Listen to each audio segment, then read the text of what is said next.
Kumakalat ngayon sa social media ang balita tungkol kay dating Pangulong Bongbong Marcos at ang kanyang tulong kay Nora Aunor. Usap-usapan ito dahil sa umano'y pagbabayad niya ng hospital bill ng aktres. Marami ang nagulat at natuwa sa balitang ito, lalo na ang mga tagahanga ni Nora Aunor. Ang kanyang kalagayan ay nababahala sa marami, at ang tulong na ito ay lubos na pinasasalamatan. Ngunit, hindi pa ito kumpirmado mula sa kampo ni Bongbong Marcos o ni Nora Aunor mismo. Kaya't alamin natin ang mga detalye at ang buong kwento sa likod ng balitang ito. Ang usap-usapan ay nagsimula nang kumalat ang isang post sa Facebook na nagsasabing binayaran ni Marcos ang malaking halaga ng bill sa ospital ni Aunor. Ito'y kumalat agad sa iba pang platforms. Ang mga netizens ay nagbigay ng iba't ibang reaksyon. Mayroong nagpapasalamat kay Marcos sa pagtulong, at mayroon din namang nagdududa sa katotohanan ng balita. Tunay na hati ang opinyon ng publiko. Marami ang nagkomento na kung totoo man ito ay isang napakagandang gesture mula kay dating Pangulong Marcos. Ipinapakita nito ang kanyang malasakit sa mga artista at mga mamamayang Pilipino. Gayunpaman, may ilan ding nagtatanong kung bakit ngayon lamang lumabas ang balitang ito.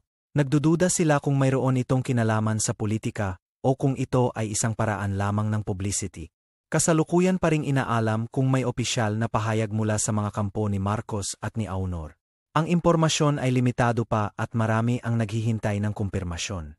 Mahalagang tandaan na sa mga ganitong balita, kinakailangan ang pagiging maingat at mapanuri. Hindi dapat basta-basta maniwala sa mga kumakalat na impormasyon sa social media.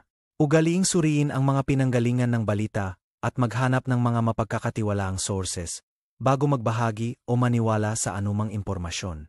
Huwag magpakalat ng fake news. Samantala, ang kalagayan ni Nora Aunor ay patuloy na pinagdarasal ng kanyang mga tagahanga. Umaasa sila na magiging maayos ang kanyang kalusugan at makabalik siya sa pag-arte. Anuman ang katotohanan sa likod ng balitang ito, mahalaga na magpakita tayo ng paggalang at malasakit sa kalagayan ni Nora Aunor. Ang kanyang kontribusyon sa sining ay hindi matatawaran. Hinihintay pa rin natin ang opisyal na pahayag mula sa mga kinauukulan upang malaman ang buong katotohanan. Abangan ang mga susunod na updates tungkol sa balitang ito.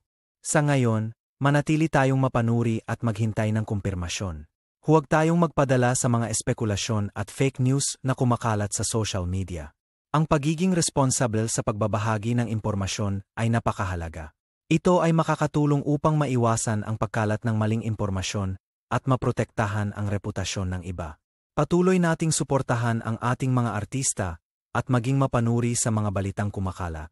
Sa ganitong paraan, makakatulong tayo sa pagpapanatili ng katotohanan. Abangan ang iba pang mga balita at updates dito sa aming channel. Kami ay patuloy na maghahatid ng impormasyong totoo at mapagkakatiwalaan. Kung mayroon kayong ibang impormasyon o mga katanungan tungkol sa balitang ito, huwag mag-atubiling mag-iwan ng komento sa ibaba. Handa kaming sagutin ang inyong mga tanong. Muli, maging mapanuri at responsible sa pagbabahagi ng impormasyon. Ang katotohanan ang ating sandigan. Mag-ingat po tayong lahat at maraming salamat po sa panonood. Alamin natin ang buong katotohanan bago maghusga o magbigay ng opinyon. Ang respeto sa kapwa ay mahalaga, lalo na sa mga panahong ito. Sana'y maging aral ito sa ating lahat na maging maingat sa pagkonsumo ng mga balita sa social media. Suriin muna bago ibahagi, ika nga.